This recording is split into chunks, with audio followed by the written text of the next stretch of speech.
E vou de... Isso. Muito boa noite, muito boa noite. Sou Nelise Fonseca, para quem ainda não me conhece. Eu e Bruno Oliveira, que pede desculpas, mas agora ele está dando uma aula, ele não conseguiu conciliar. A gente está à frente, na verdade, apenas momentaneamente. A ideia é que esse grupo, né, o Grupo de Espiritualidade de Saúde, tenham várias mãos, vários líderes, que a gente, baseado, inclusive, com hoje uma presença muito importante para o nosso grupo, que é o Maurício Esperandio, que é o líder do Grupo do Paraná, que a gente possa aí perpetuar. Essa noite, 11 de março, então, se você estiver vendo depois, não é? Então, bom dia, ou uma boa tarde. É a nossa segunda reunião do ano. Primeiro foi uma discussão de um livro que fala a respeito da espiritualidade, mas numa relação amorosa, né, entre dois médicos, inclusive. Então, eu recomendo assistir a nossa reunião do mês passado, e essa é uma reunião que é um bate-papo, e eu acho que vocês vão gostar, né? Sou suspeita, Dr. Sérgio Thyssen, um cardiologista aqui do Rio de Janeiro, físico, ele tem uma bagagem enorme, meu companheiro no grupo de estudos, na verdade, no grupo, né, na Câmara Técnica de Espiritualidade, onde eu bebo bastante da fonte, não é, lá no CREMERGE, e hoje a gente vai conversar, então, sobre o papel da oração como ferramenta de apoio assistencial. Aí, conversando, ele, Nelise, o que você acha? Uma palestra formal, um bate-papo? Olha, doutor Sérgio, eu acho que a gente tem que ser feliz, eu gosto de um bate-papo informal, mas se quiser, claro, colocar alguma imagem, algum slide, alguma coisa que possa, né, ajudar, mas a gente combinou algumas perguntas, e a ideia é que a gente fique em torno de uns 40 minutos, 45 minutos, e depois a gente abre aí para discussão, algo mais formal e tirar dúvidas. Pode ser assim? Doutor De minha Sérgio, parte, por favor, claro. uma boa noite, muito obrigada, viu? Boa noite, Annelise. Muito obrigado pelo convite, que possamos aproveitar esses minutos para trabalharmos juntos todos esse tema. Ela quer ouvir uma palestra. Deixa eu só pedir para a gente desligar os microfones no primeiro momento. Isso. E aí depois a gente abre. Eu vou fazer uma pergunta provocativa, que tem a ver com o título, para a gente iniciar, para esquentar os tamborins. Depois temos aqui outras perguntas dos bastidores, mas quem quiser também alguém colocar no chat, a gente já vai conversando de uma forma linear, não é? O nosso tema foi proposital, num grupo de espiritualidade, a gente tem que puxar, obviamente, tudo aquilo que faz sentido para o tema e que nos ajude do ponto de vista da assistência. Então, essa pergunta provocativa, né? Assim, será que é mesmo, doutor Sérgio? Será que existe um papel da oração como ferramenta assistencial? Será que realmente a gente pode utilizar isso baseado, inclusive, num parecer, se eu não me engano, do CFM, do CRM do Paraná, há uns anos atrás, não sei se o Maurício Esperandinho sabe disso, que uma paciente foi ao CREMERGE daí, né, o CFM daí, perguntar se o médico poderia prescrever uma oração, porque ela achou um absurdo o médico prescrever uma oração. Se você quiser, depois eu te mando o parecer do CFM do Paraná a respeito disso. É antigo, tá? Esse parecer é antigo. Eu soube disso porque eu fiz um curso de bioética e a gente coloca esse parecer para a gente pensar, né? Até que ponto o médico, enquanto, né, um cientista, as evidências, ele pode prescrever uma oração. Esse caso específico ficou muito, muito em evidência porque a paciente ficou ofendida. E hoje a gente discute ao contrário, os pacientes que ficam ofendidos, por que que o médico, né, ou qualquer outro profissional de saúde não pode falar abertamente sobre religião, né, sobre espiritualidade. Então, doutor Sérgio, me fala, é mesmo o papel da oração como ferramenta? Annelise e amigos, essa é uma questão que talvez antes de nós a respondermos, talvez nós pudéssemos comentar que o mundo vem avançando, progredindo em vários sentidos, não em todos. Então, do ponto de vista da medicina, nós vivemos por muitos milênios dentro de um paradigma materialista, cartesiano, mecanicista. A medicina começa lá no Egito Antigo com Imhotep, ligado a um determinado faraó, numa determinada dinastia. E durante todo esse tempo, nós nos acostumamos a ver o paciente do ponto de vista, assim, do seu corpo físico. Muito pouco quanto a que todos eles são seres humanos, de tal maneira que nós fomos buscar, durante toda a evolução da medicina, examinar e compreender a realidade biológica do ser. Mas, como tinha que ser, né, na metade do século XIX para cá, as coisas foram mudando, vários autores foram contribuindo para uma mudança de modelo ou de paradigma, de tal maneira que, apesar de toda a importância da evolução da medicina até a medicina contemporânea, nós estamos vivendo, lidando, constatando e utilizando todos esses avanços do ponto de vista de compreendermos as doenças e de utilizarmos tudo que se desenvolveu para buscar, a um nível qualquer, o benefício e a cura das doenças que são milhares, que são conhecidas hoje, tanto do ponto de vista material típico, como em relação aos transtornos mentais. Mas essa mudança é uma mudança de paradigma. Então, nós estamos lidando com a ideia de algo que, se os colegas não conhecem, estão desatualizados, que se chama religiosidade barra espiritualidade em medicina. Então, nós precisamos entender que estes avanços, eles são próprios do progresso da humanidade da Terra, no sentido de uma compreensão melhor da realidade do mundo, das pessoas e, de um modo óbvio, dos pacientes, dos familiares, da sociedade de um modo geral.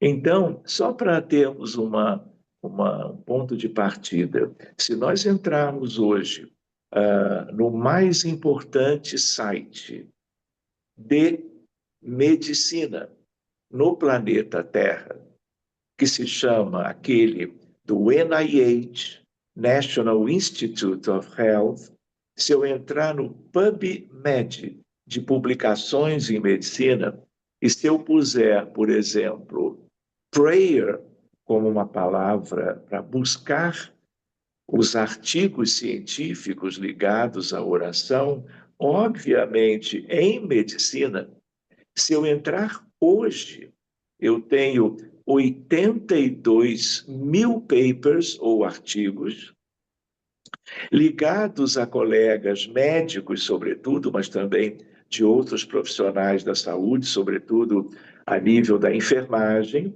sobre prece, oração e medicina.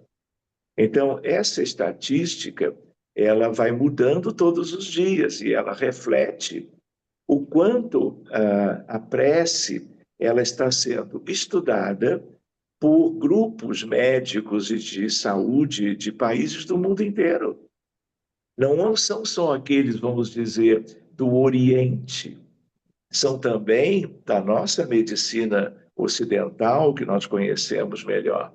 Então, isso é importante de ser conhecido, não é à toa, que não é só por esse tema, mas que grupos de faculdades de medicina das melhores universidades do mundo trabalham religiosidade, espiritualidade em todo tipo de área da medicina. Então, é um avanço e nós jamais voltaremos atrás. De tal maneira que nas faculdades de medicina, alunos de graduação estão se familiarizando com tudo que diga respeito a R/E, mas um dos principais aspectos é a oração. Então, é uma maneira de nós, né, atualizarmos, de nós nos inteirarmos, e tudo isso ser motivação. E também o bacana é conhecermos, independente da nossa crença hoje, daquilo que do ponto de vista espiritualista, espiritual, religioso, nós optamos ou temos uma familiaridade pessoal, não é? Nós estamos lidando com uma coisa universal, que, claro, dentro dessa condição ampla, ela pode ter nuances, aspectos específicos, dependendo propriamente, vamos dizer, daquilo que tem a ver com as questões espirituais. Mas é muito amplo isto.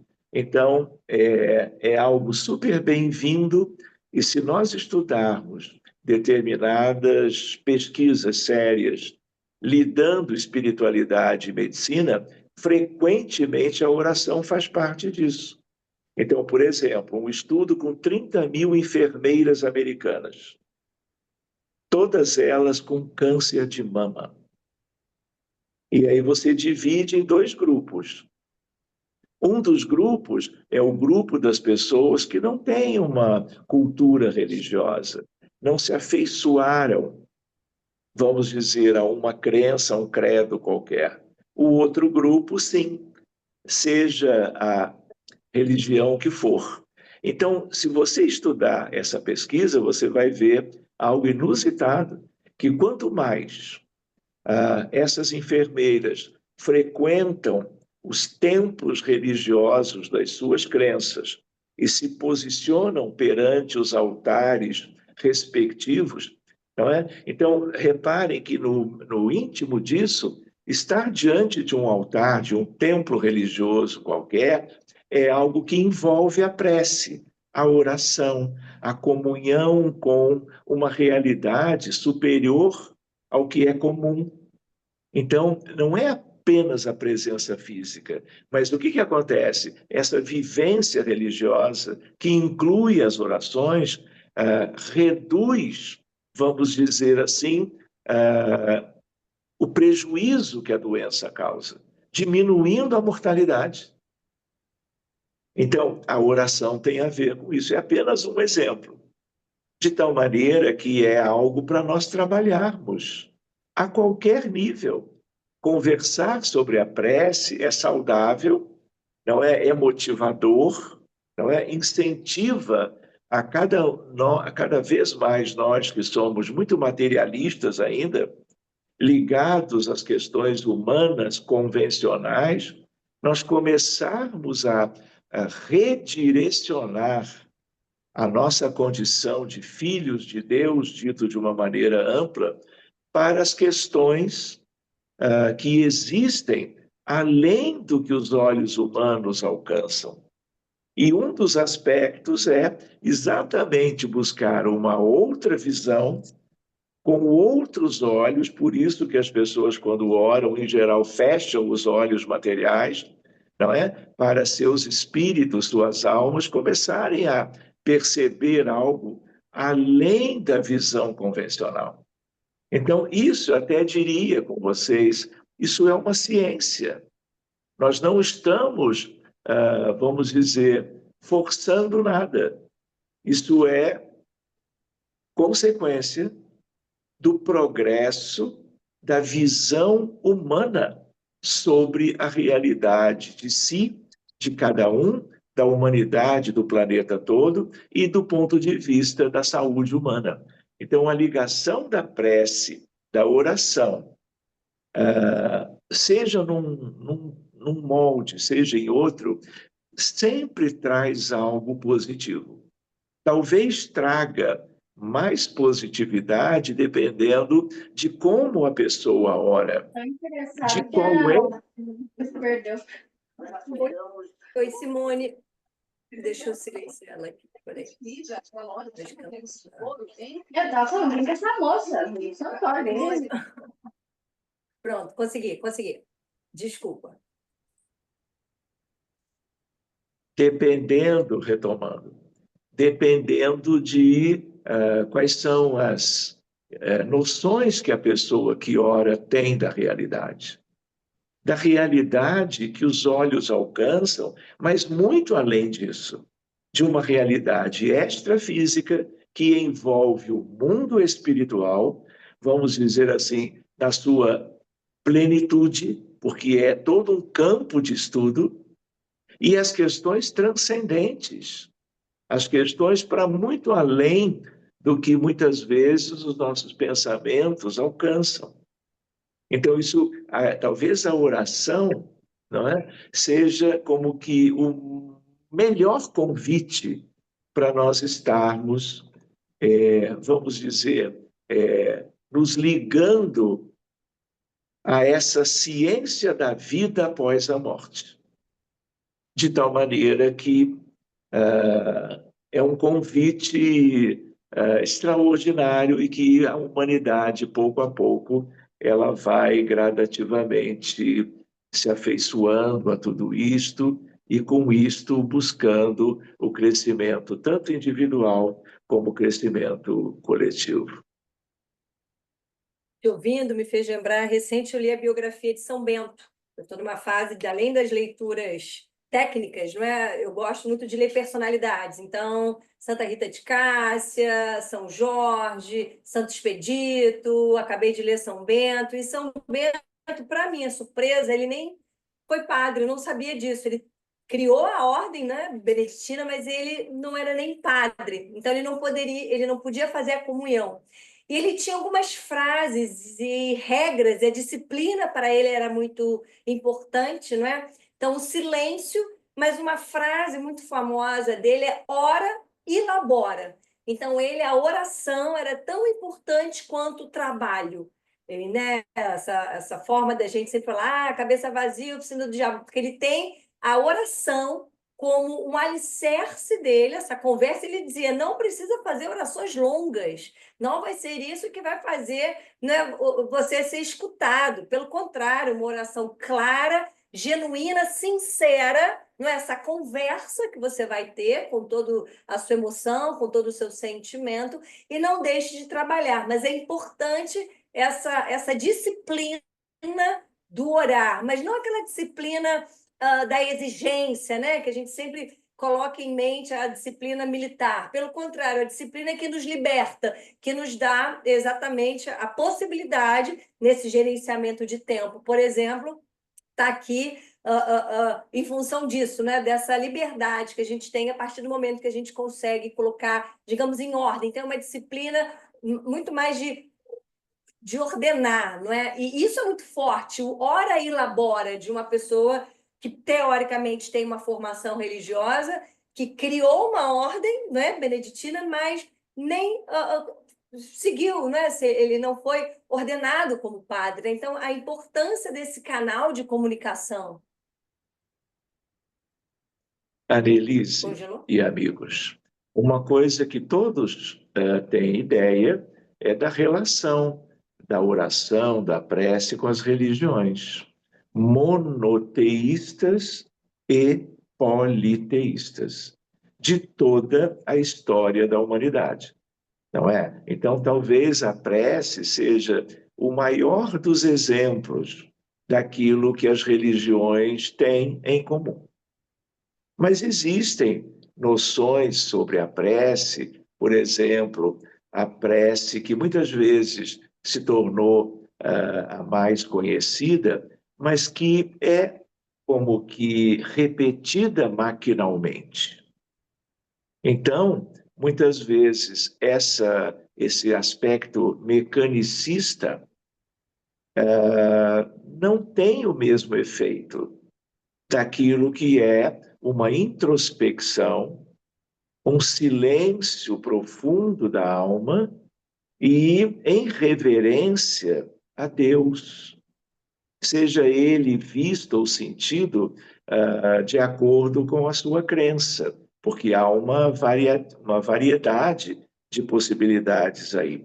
Mas a ideia qual é? É uma sintonia com espíritos amigos, guardiões, benfeitores, guias, mentores, mas também podendo se lembrar de vínculo com aqueles que cada um tem o seu sentido de compreensão, mas de intermediários entre cada um de nós e Deus, como Pai, como Criador, eu não diria nem da Terra, dos universos. Outra ideia curiosa em relação a isso, que eu acho que é interessante de lembrar, a oração ela tem a ver com o pensamento. Ninguém ora sem pensar, a não ser que apenas repita frases conhecidas mecanicamente. O proveito, ainda assim, há de existir, mas ele é muito mais acanhado do que quando é algo, vamos dizer, refletido, buscado, pensado. Então, todos nós pensamos, todos nós sentimos. Pensamentos, ao que tudo indica, são irradiações eletromagnéticas. O eletromagnetismo é uma das 4 grandes forças ou interações do que existe de Deus no universo. Seja a estrela, seja o corpo celeste qualquer, nós temos trilhões de galáxias. Nós estamos falando de algo como aqui nós todos, pequenos aprendizes no planeta Terra, que é um mundo muito acanhado do ponto de vista da evolução universal. Por isso que nós estamos aqui conversando e nós temos 1 milhão de casos de suicídios no ano de 2024. 1.050.000. Nós hoje temos 50 guerras acontecendo no mundo. Tudo isso traduzindo as imperfeições e limitações humanas, gravíssimas. Outra ideia é a ideia de que pensamento é irradiação eletromagnética, é como a estrela. A estrela irradia luz visível, calor, não é? Fora outras questões que são próprias do eletromagnetismo, mas são também da física nuclear, são também de aspectos gravitacionais que são típicos do universo, não é? A mecânica celeste toda, ela se baseia em campos gravitacionais, na relação entre planetas e satélites, sistemas estelares e as suas estrelas, e assim por diante. Então, uma ideia para nós que eu acho que é interessante ressaltar é que você pode fazer a sua oração individual buscando a sua ligação com a divindade, seja qual for a que você acredita. Você pode ser do budismo tibetano, você pode ser da crença dos chineses com Confúcio, você pode ser do catolicismo, judaísmo, islamismo e assim por diante. Mas a ideia de Deus ela é universal. Então, quando nós pensamos e sentimos, nós estamos estabelecendo algo através das radiações eletromagnéticas dos nossos pensamentos. Então, o que acontece? Hoje, a crença é de que o pensamento ele não é clássico. O eletromagnetismo convencional ele é da física clássica, newtoniana, vamos dizer assim.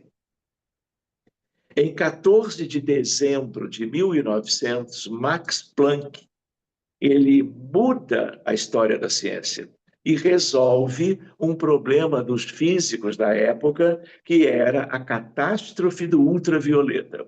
Não vou entrar em detalhes, é só para usar a expressão correta. não é?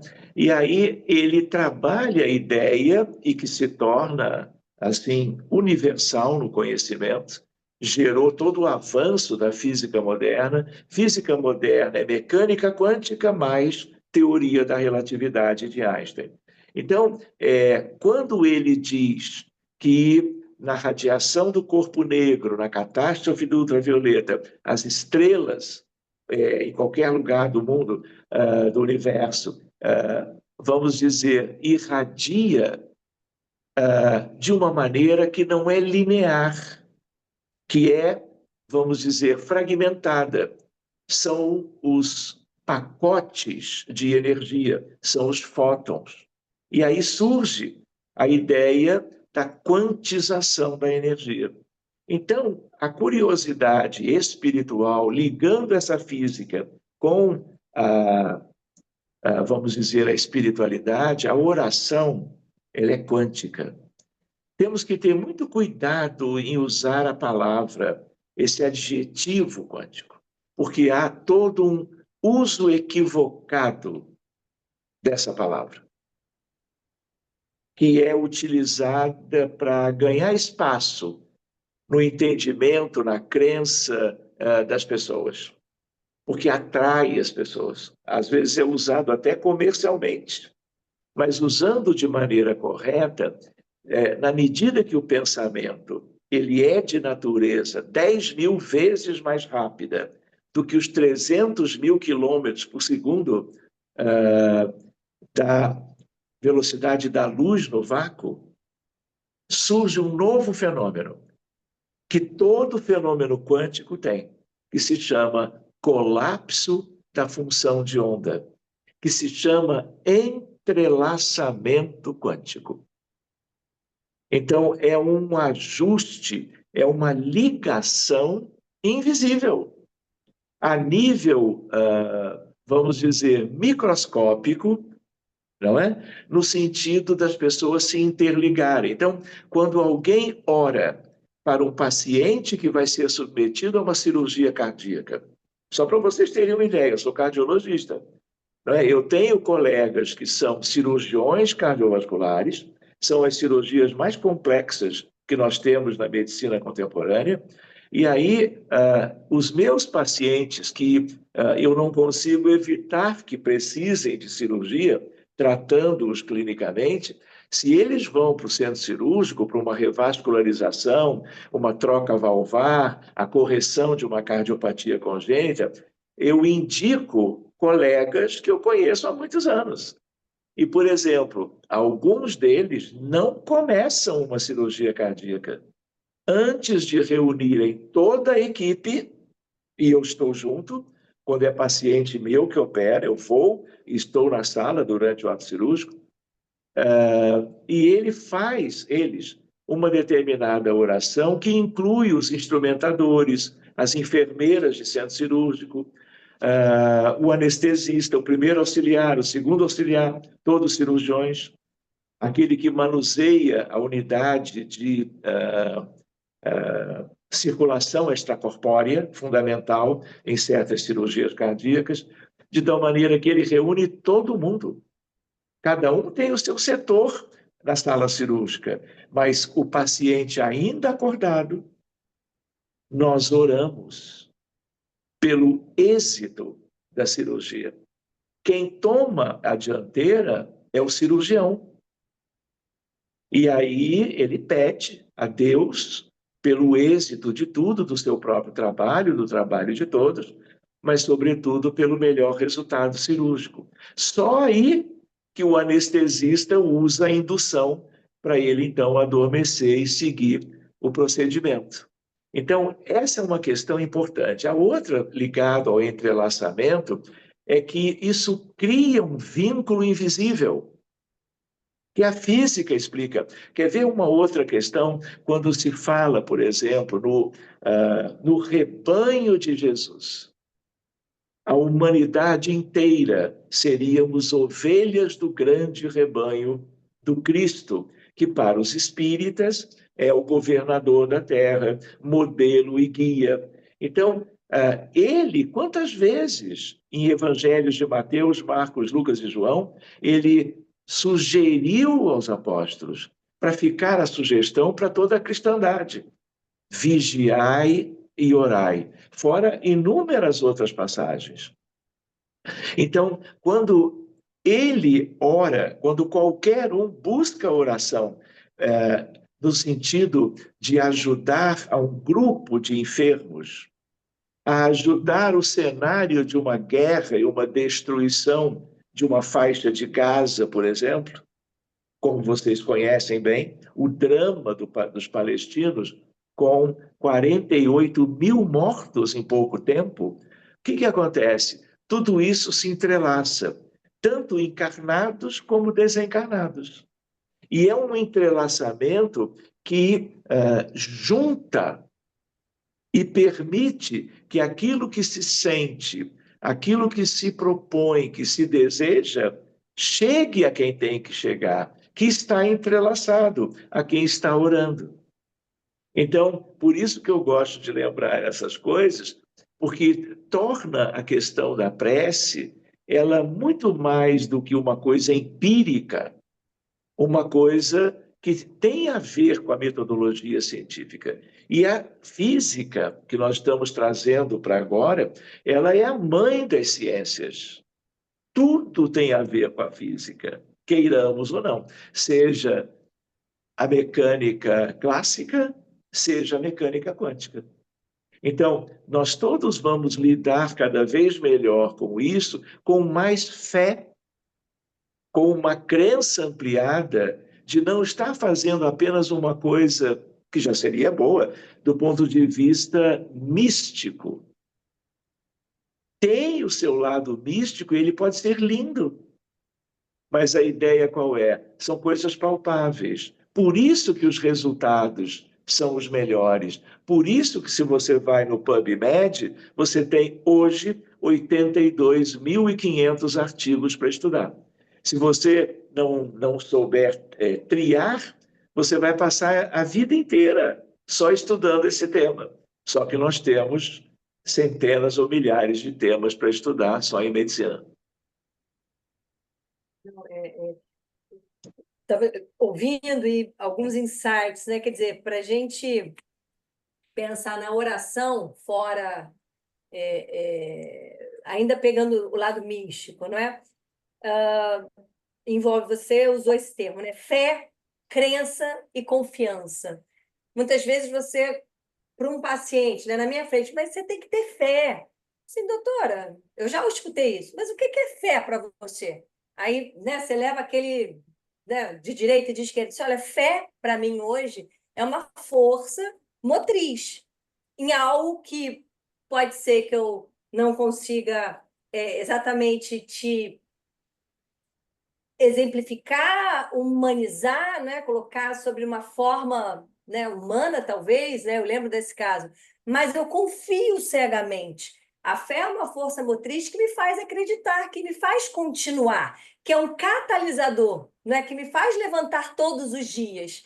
Da onde vem essa força motriz? Da onde vem essa fé? Eu falei para esse senhor, eu não sei te nomear, né? Mas eu sei que com ela é que eu consigo ter vontade de continuar, não é? E por isso eu acredito, então, a fé, essa crença em algo maior. E aí, já passando a bola para você de novo, Sérgio, será que a gente consegue ensinar a pessoa, por exemplo, orar? Será que a gente consegue ensinar, enquanto profissionais de saúde, nós somos eternos educadores, essa é a verdade, não é? Será que a gente consegue ensinar a ter essa fé? Porque muitos pensam, não, eu ainda não enxerguei a luz, eu ainda não via, né, não senti a força. Quando eu sentir a força, eu vou entender. Será que a gente não consegue, enquanto habilidade, né, como a compaixão que a gente consegue desenvolver, será que a gente não consegue desenvolver esse hábito, né, de orar? Será que a gente consegue ensinar isso? O que você acha? Olha, Elise, uma coisa é nós ensinarmos frases que qualquer um que queira aprender, aprende, decora e repete. Isso é uma coisa. Não é disso que nós estamos falando. Não é disso que nós precisamos aprofundar no sentido da verdadeira oração.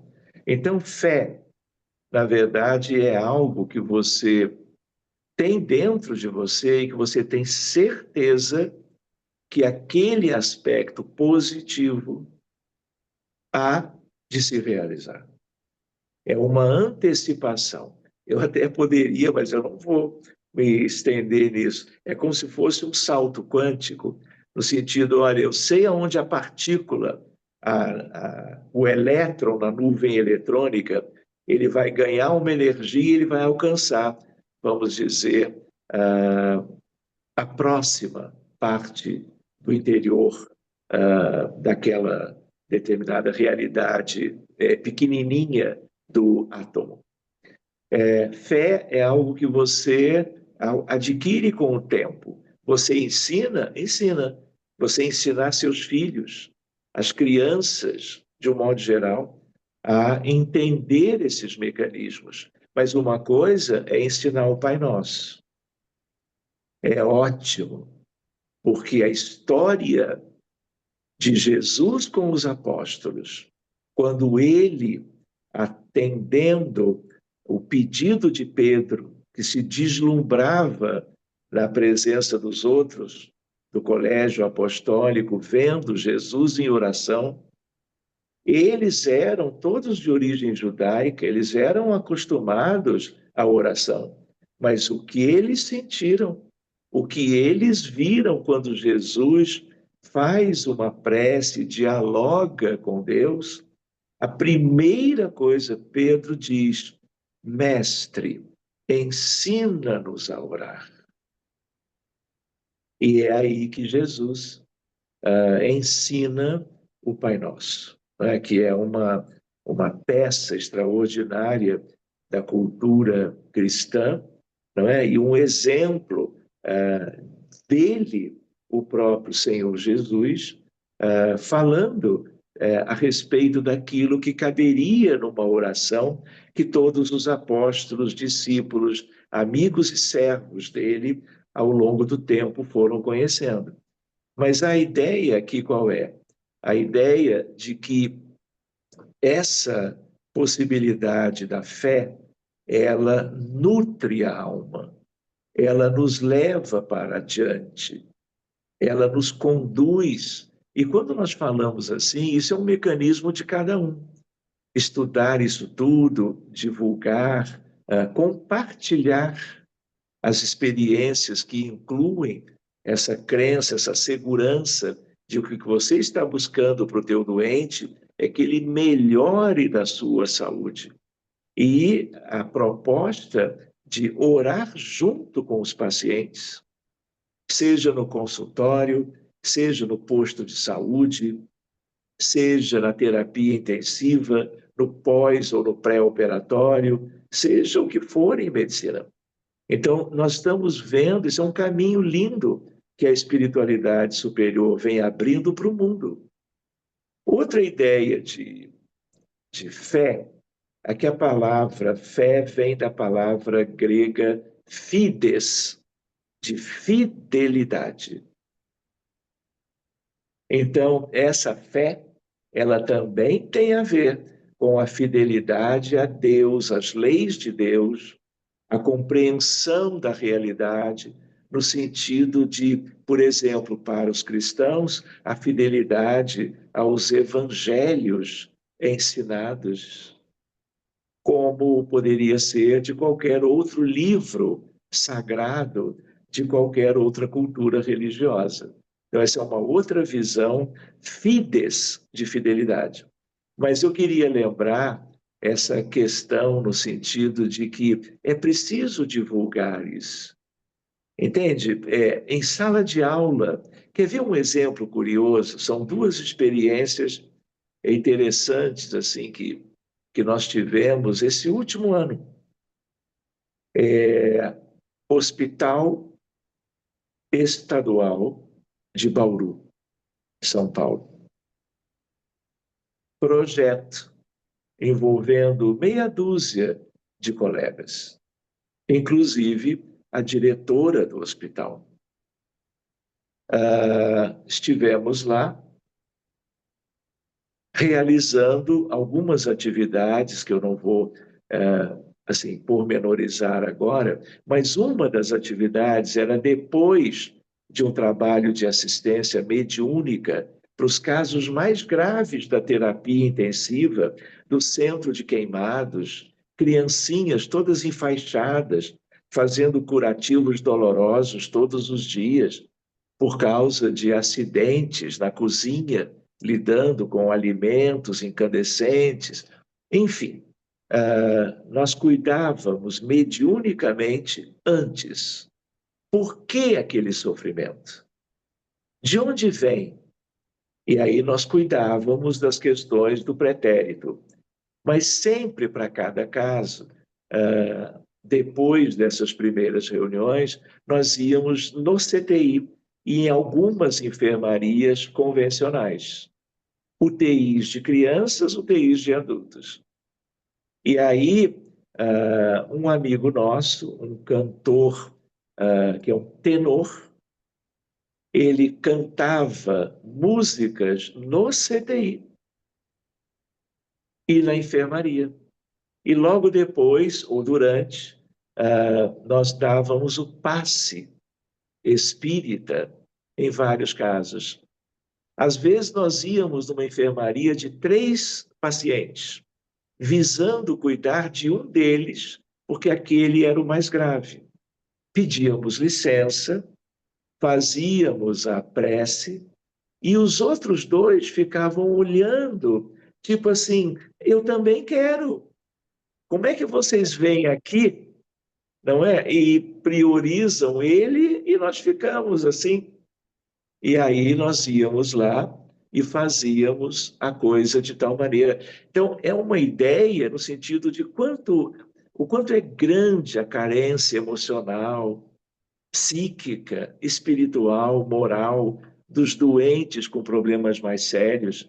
E uma palavra de acolhimento, de carinho, de ternura, uma prece desinteressada, buscando, pedindo pela saúde da pessoa na frente dele, é como o paciente da cirurgia cardíaca.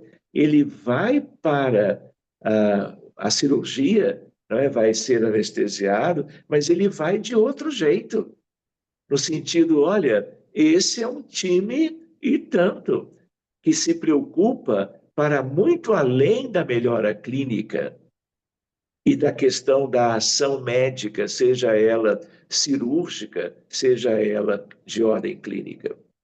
Então, essa é uma vivência, não é? Beira do leito. Aqui no Rio de Janeiro, com o Dr. Mário, do Pronto Baby, um dos melhores hospitais de pediatria que nós temos na cidade. Fomos lá e conversamos sobre, para todo o corpo clínico, ciência da vida após a morte. E aí nós lidamos com todas essas coisas, respeitando a diversidade das crenças. E colocamos com essa terminologia. E aí, qual é o projeto agora? Irmos nas enfermarias, sobretudo UTI pediátrica, para orar e impor as mãos em favor de uma recuperação melhor, justo para os mais necessitados pela gravidade do que apresentam hoje. O Papa Francisco, vivendo já há tantas semanas uma situação de risco de vida, quantas vezes nós reunimos amigos de crença pedindo, através da oração, uma moratória, um prolongamento da vida, como fazemos para muitas outras pessoas que não são nem conhecidas dos demais, como é o caso dele, pela importância dele, não é? Até tirando um pouco a chance dele de partir para o mundo espiritual pela ideia da importância dele como franciscano, como uma luz para o mundo. dentro de uma realidade de um mundo tão atrasado, semi-primitivo, cheio de conflitos e guerras, como o que nós estamos vivendo hoje. E ele, com a sua palavra, com a sua simplicidade, ponderações, não é? Trazendo não só para os cristãos, para nós todos, para todo mundo, uma palavra sensata, edificante, iluminada, amorosa, digna de fazer a diferença no mundo. E a prece, claro, tem tudo a ver com isto.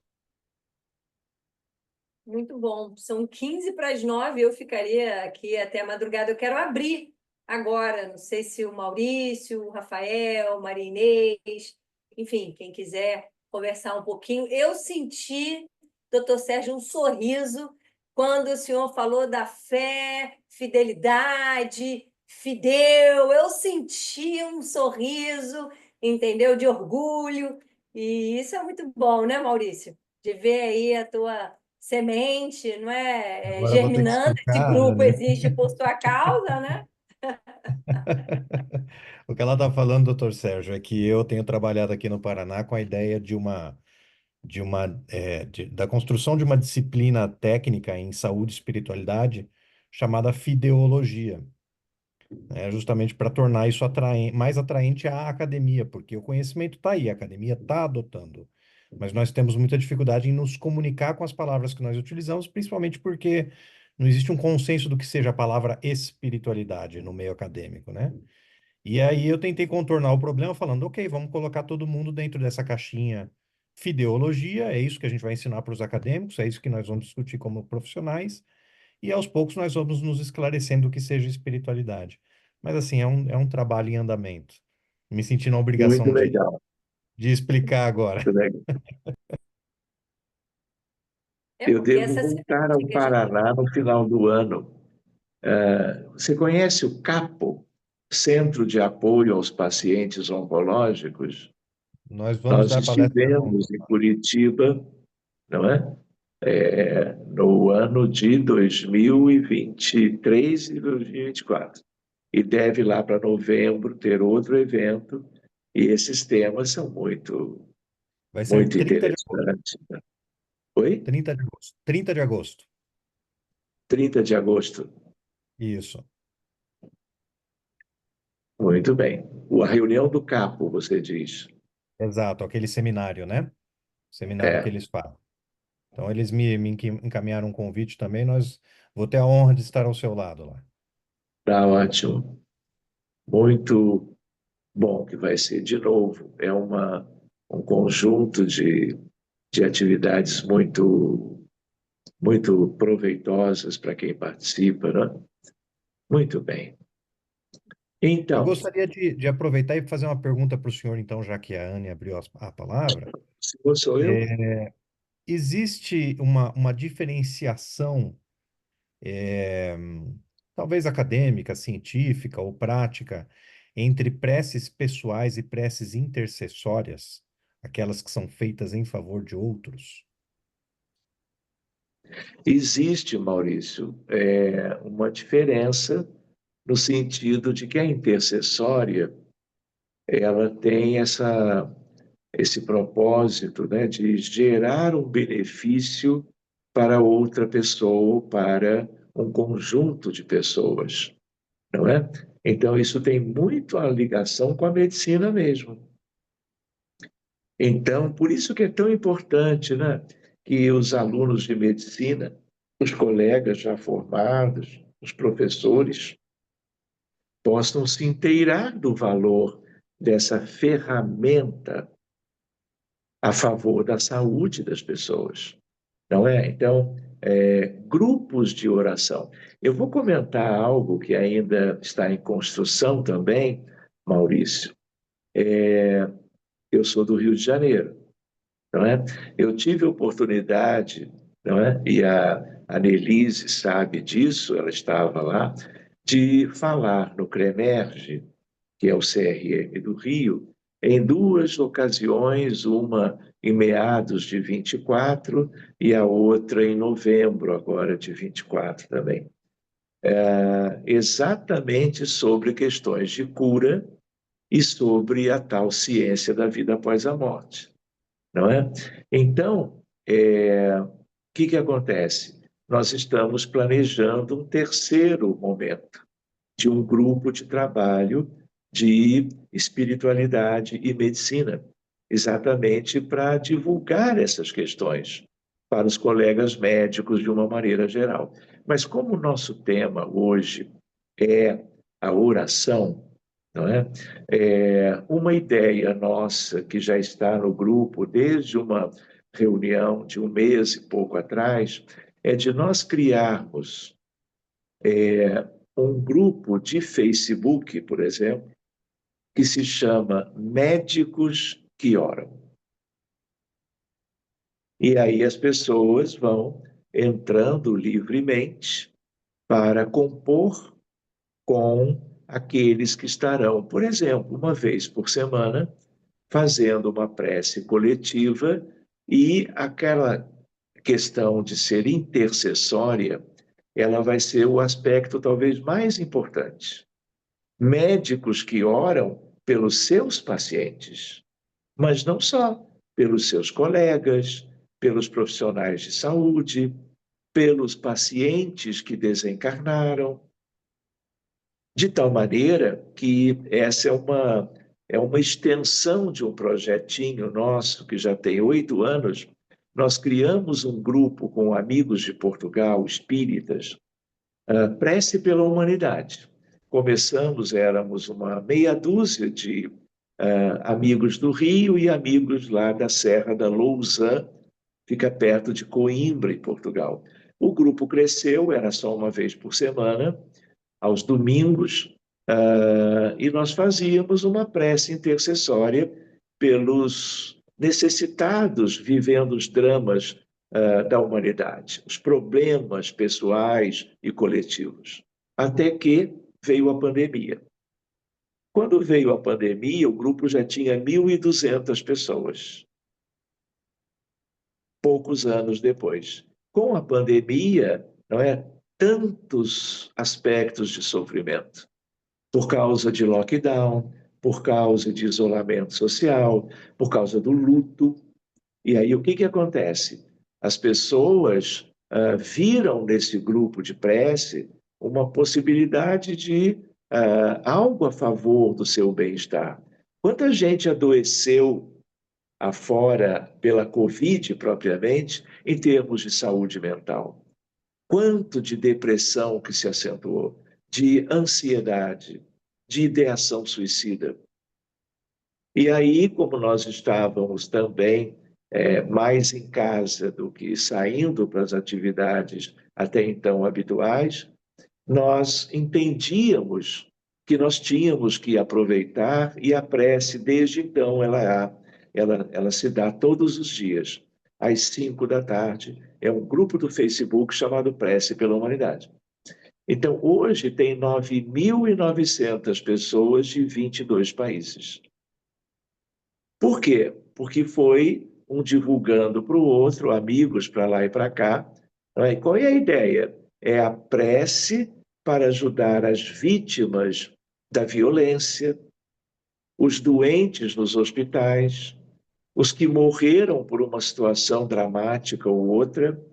Então, essa é uma ideia que tem a ver com nós levarmos isso aos colegas. Já fazem parte inúmeros colegas médicos de várias especialidades nesse grupo. Mas a ideia é de ampliar isso a partir do grupo de trabalho de medicina e espiritualidade do Conselho Regional de Medicina do Rio de Janeiro. Esse projeto deve crescer um pouquinho mais esse ano. Congregar colegas, independente das suas crenças. Entende? É uma atividade ecumênica em prol dos pacientes de todas as idades, de todos os aspectos de especialidades médicas, tentando valorizar a prece intercessória que você lembrou. Enfim,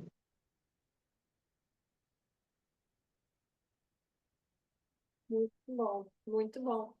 Não sei se tem mais algum comentário, já são quase 9 horas. Eu acho que a gente pode encerrar com um gostinho até de quero mais para algum outro tema nesse sentido. Eu acho que conseguimos não só trabalhar o tema propriamente dito, a oração enquanto instrumento assistencial, na prática, quando, né, o doutor Sérgio fala do projeto em São Paulo, em relação para essa humanidade que começa até antes da pandemia, mas ganha uma força. Então, um trabalho altruísta, um trabalho de exatamente semear o que a gente aqui, por exemplo, está fazendo, né? A gente planta a semente, vai regando e hoje foi mais um cultivo. Então, eu queria agradecer, por favor, doutor Sérgio, o seu tempo, a sua generosidade, o seu conhecimento, a todos aqui presentes e quem também está assistindo depois, nos siga, né, no Instagram. Quem não faz parte do grupo ainda, por favor, entre em contato, faça parte, vira e mexe, a gente troca, né? Artigo, troca alguma informação de mídia aberta, né? Seja jornal, alguma propaganda de revista. Eu acho que se tudo é sobre o tema, é super bem-vindo. Deixo um abraço carinhoso a todos e as últimas palavras do seu Sérgio. Foi um prazer estar com você aqui. Olha, gostei muito de estar com vocês, agradeço mais uma vez essa oportunidade de nós interagirmos e trocarmos ideias sobre algo que realmente vai se ampliando na direção do conhecimento e que beneficia, não é, naturalmente todo mundo.